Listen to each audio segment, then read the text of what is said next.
my friend! How fortuitous to run into you in this most intoxicating place!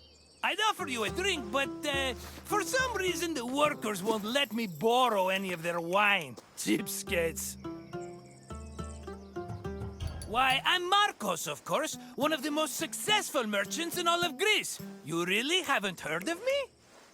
My name is known from Kefalonia to Kos. If you've ever paid money for something, I probably received a percentage.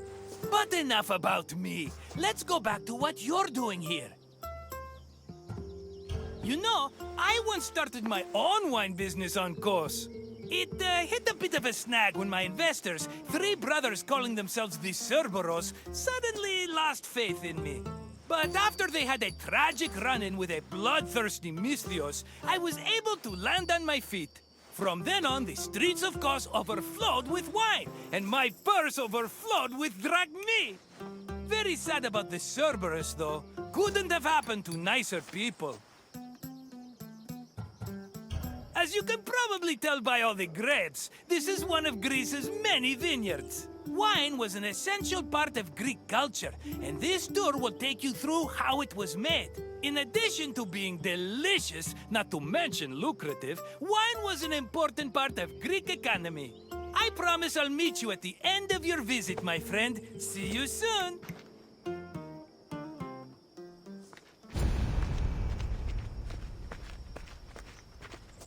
Winemaking dates back to the 4th or 3rd millennium BCE. It became widespread in Greece during the Bronze Age, and within centuries the Greeks had refined it further. The first step in the process was always harvesting, where grapes grown on rows of vines were collected by vineyard workers. According to Homer, harvesting was often accompanied by music to give it a more festive atmosphere. Ancient Greek wine mainly came in 3 different varieties: Osteros, Glucathion, and Autokratos.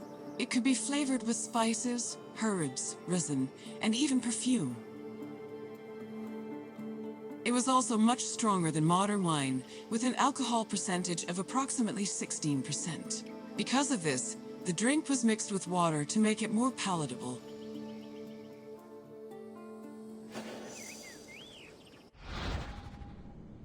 Winemaking dates back to the 4th or 3rd millennium BCE. It became widespread in Greece during the Bronze Age, and within centuries the Greeks had refined it further. The first step in the process was always harvesting, where grapes grown on rows of vines were collected by vineyard workers.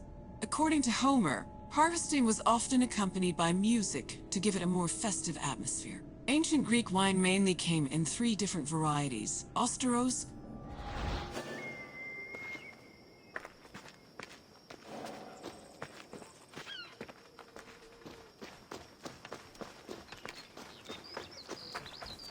Grapes were dried to maximize the wine's sweetness and prevent it from turning into vinegar. In most vineyards, the drying process involved laying the grapes out on the ground under the heat of the sun, then covering them at night to protect them from accumulating dew. According to Hesiod's poem, Works and Days, the ideal time to dry grapes was 10 days and 10 nights. When they were finally completely dried, the grapes were collected in jars, just as they are today.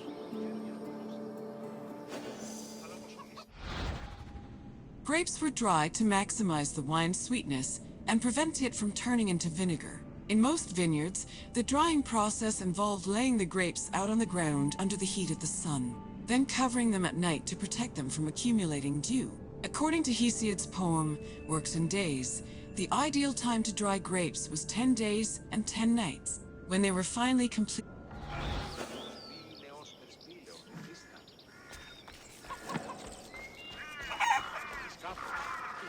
The Greeks had many methods for crushing the harvested grapes.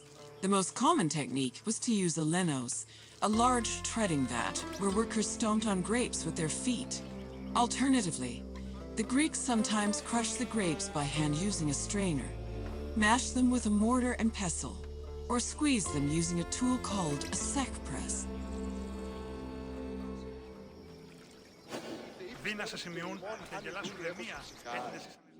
After the grapes were pressed, the resulting juice was poured into large containers called pithoi, where it fermented. Once fully fermented, the wine was filtered through an ethmos or sac, which separated it from the residual yeast called lees. The wine was then placed in a special storage room. The room was half buried to keep it dry and maintain a consistent temperature of 15 degrees Celsius.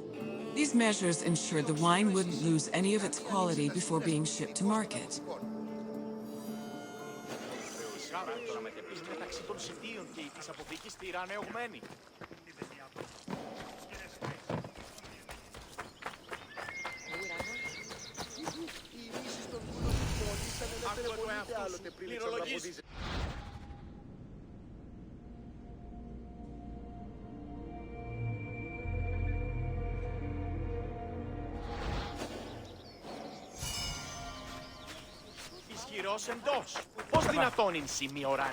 When the wine was ready to ship, it was poured into storage containers called amphoras.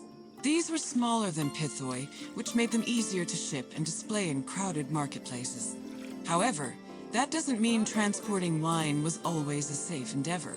Sometimes ships carrying amphoras as cargo would be wrecked before making it to their destination, losing hundreds of bottles of wine to the sea.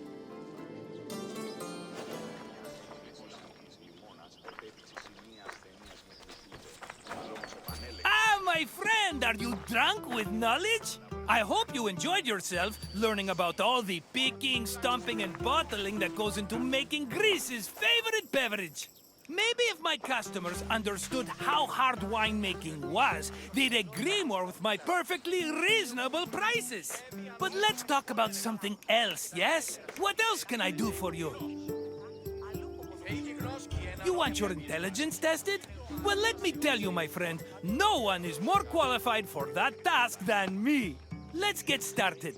What container was used to ship wine to the market? Yes, wine was stored in amphoras during its long journey to market. Here's another question. Which of the following wasn't a type of wine variety?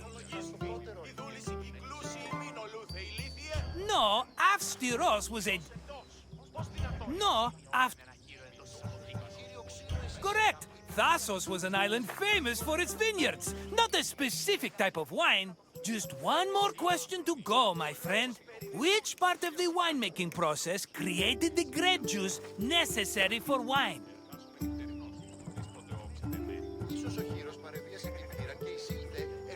That's the one! The harvested grapes were pressed in a linos, often by the feet of vineyard workers. Just try not to think about that last part whenever you have a cup of wine. You know your wine. You're as good with facts as I am with money, and that's really saying something.